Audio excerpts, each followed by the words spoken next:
15,000 kilometre प्रति घंटे की रफ्तार से आता एक मिसाइल और इजराइल की सबसे आधुनिक रक्षा प्रणाली उसे रोकने में असफल रही। दुनिया का सबसे ताकतवर सैन्य गठबंधन अमेरिका और इजराइल मिलकर एक ऐसे देश के सामने घुटने टेकने पर मजबूर हो रहा है जिस पर दशकों से आर्थिक प्रतिबंध लगे हैं। ये सुनकर चौंक गए? तो रुकिए, क्योंकि असली बात अभी शुरू होती है। अप्रैल 2024 में ईरान ने एक ऐसा कदम उठाया जिसने पूरी दुनिया को स्तब्ध कर दिया। एक साथ 110 से ज्यादा बैलिस्टिक मिसाइल और ड्रोन इजराइल की तरफ दागे गए।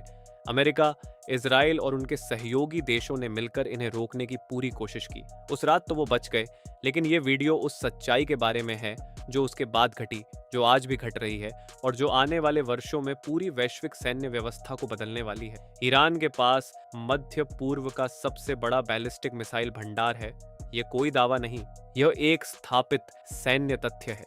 दशकों की अथक मेहनत, रूसी और उत्तर कोरियाई तकनीक का सटीक मिश्रण और गहन स्वदेशी अनुसंधान, इन सब ने मिलकर एक ऐसी सैन्य शक्ति खड़ी की है जिसका सामना करना आज अमेरिका और इजराइल दोनों के लिए अत्यंत कठिन सिद्ध हो रहा है। और यह शक्ति रातों रात नहीं बनी। इसके पीछे एक सुनियोजित रणनीति है जिसे समझना जरूरी है। ईरान के मिसाइल शस्त्रागार को समझने के लिए पहले उसकी नींव पर नजर डालनी होगी। शहाब-3 ये वह मिसाइल है जिससे ईरान की मारक क्षमता की शुरुआत हुई। यह तरल ईंधन से चलने वाली मध्यम दूरी की बैलिस्टिक मिसाइल है जिसकी मारक सीमा 1300 किलोमीटर तक है और यह 800 से 1200 किलोग्राम तक का युद्धक सिर वहन कर सकती है। इसे उत्तर कोरिया की तकनीकी सहायता से विकसित किया गया था, यानी ईरान ने शुरू से ही अपने शत्रुओं के शत्रुओं से। इसके बाद आई गदर-1 जो शहाब-3 का उन्नत संस्करण है और 1600 से 2000 किलोमीटर तक मार कर सकती है। और फिर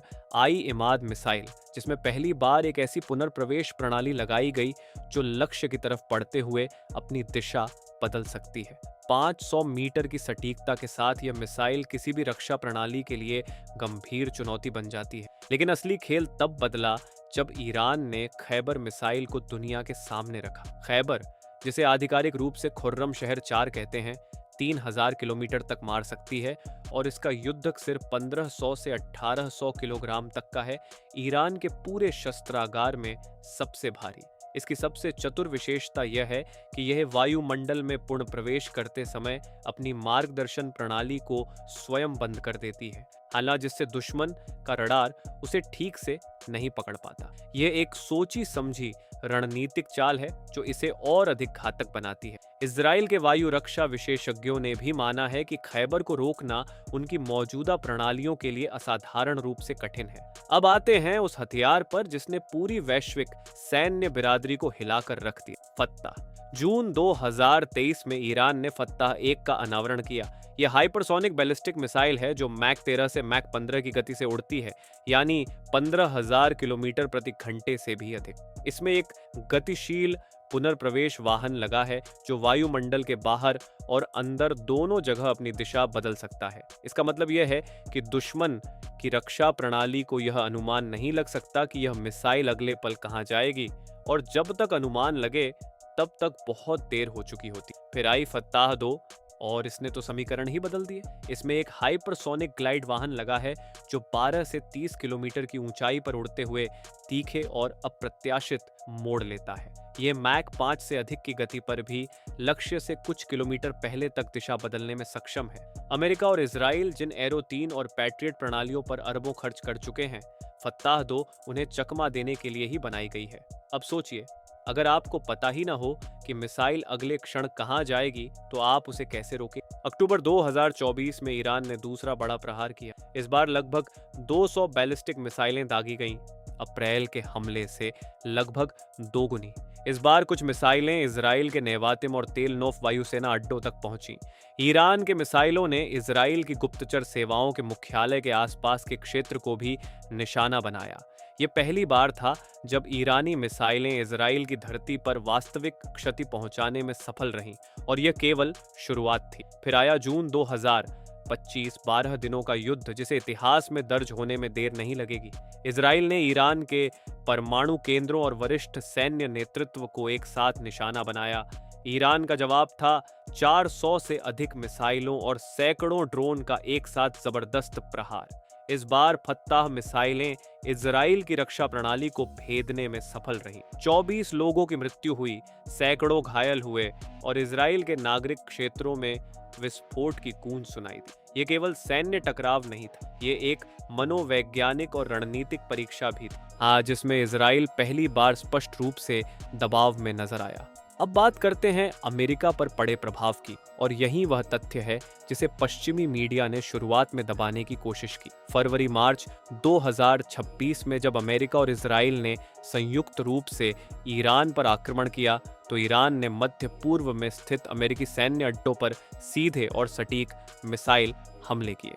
बीबीसी के उपग्रह चित्र विश्लेषण ने पुष्टि की कि कम से कम 3 अमेरिकी वायुसेना अड्डों को बार बार निशाना बनाया गया। इन हमलों से भवनों और आधारभूत संरचना को अत्यधिक क्षति हुई और कुल नुकसान केवल पहले 2 हफ्तों में ही $800 मिलियन के पार चला गया। इससे भी अधिक गंभीर बात यह सामने आई कि ईरान को रूस से अमेरिकी सैन्य ठिकानों की सटीक जानकारी प्राप्त हो रही थी, जिसने इन हमलों की सटीकता और घातकता को कई गुना बढ़ा दिया। 29 मार्च 2026 को ईरान ने दावा किया कि उसके मिसाइलों ने अमेरिकी F-16 लड़ाकू विमान को भी निशाना बनाया। यह घटना अभी भी जांच के दायरे में है, लेकिन यह स्पष्ट रूप से दिखाती है कि यह संघर्ष किस भयावह दिशा में बढ़ रहा है। इजराइल पर इस पूरे संघर्ष का प्रभाव अत्यंत गहरा रहा है। 380 से अधिक ईरानी बैलिस्टिक मिसाइलें अब तक इजराइल की ओर दागी जा चुकी हैं।